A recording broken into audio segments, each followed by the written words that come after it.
Thank you so much to the Face Africa Committee. Good evening, ladies and gentlemen. Sanbonani, Sanbonani.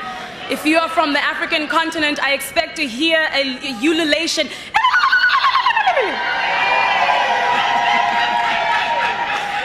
And that's how you know that you are home. Maybe it is because of my grandmother, who was sold off at the tender age of 16 to a man she never knew and had to give birth to a daughter at the age of 17. And then at the age of 20 decided that this was not the life that she had signed up for, and so she fled her state and went into another state. And in going to another state became immediately what we call each other as Africans, a word that I absolutely despise, immediately became a foreigner. Maybe it was because of the upbringing that I had, where I had to fight for the education that I genuinely wanted. As cheap as $70 a year, I worked my ass off. Maybe it was the 4 years that I spent at UCT from a bursary that I was given that was taken away after 12 months because I suffered from something called anxiety, depression, and post-traumatic disorder. And then decided that just because I came from poverty, that was not where I was going to be buried. My story had a different ending.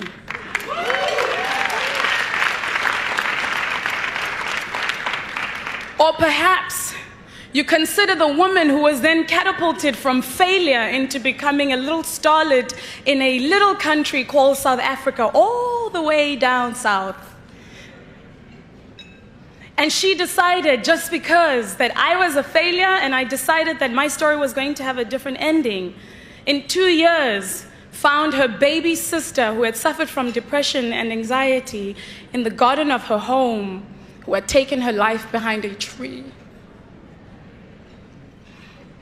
Maybe those tragedies decided that my ending would be different. But then it was beyond that.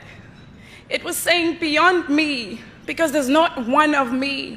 There's so many of our displaced brothers and sisters, and it is so easy for us to play the cousin that did better, who had the same struggles and had the same downfalls. And we say, yeah, well, you can also do better for yourself. But the wars and the crimes are different. And so let us not be the cousins and the siblings that did better. Let us be the cousins and the sisters of each other that want to do better for each other.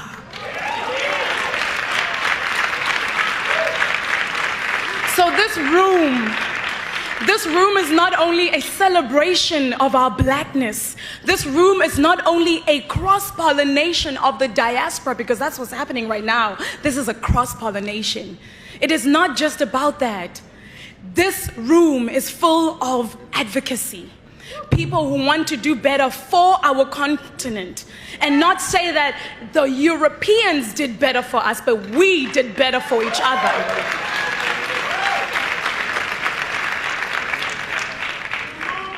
And so the credit and the bragging is so different nowadays. The credit and the bragging is not about what designer wear you have, or how many houses you have across the world. It is how many people are on your payroll. It is how many organizations that we have started to make sure that the blood of our ancestors that were used as fertilization to grow the natural resource. And mind you, the natural resource that we have as the African continent is not just the natural resources as gold or diamonds. It is us, those who are scattered across the world.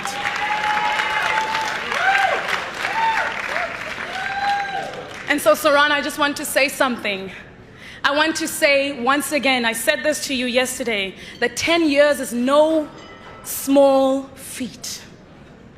There are so many of us who start things, and there's so many of us who see the darkness and don't see anything further than 2 years and saying, God, I'm tired. I'm tired of knocking on doors. I'm tired of seeing 5 people at my event, and only one of them is willing to give something. Congratulations on filling a room of people who believe for us, by us, with us. And we will see a progression as an African race, as a human race. The reason why I advocate for refugees is because it's that topic that nobody wants to talk about because there's so many of them. It's not 1 in 100,000 refugees, ladies and gentlemen. It is not 1 in 6 million refugees, ladies and gentlemen. It is 1 refugee 6 million times. Thank you.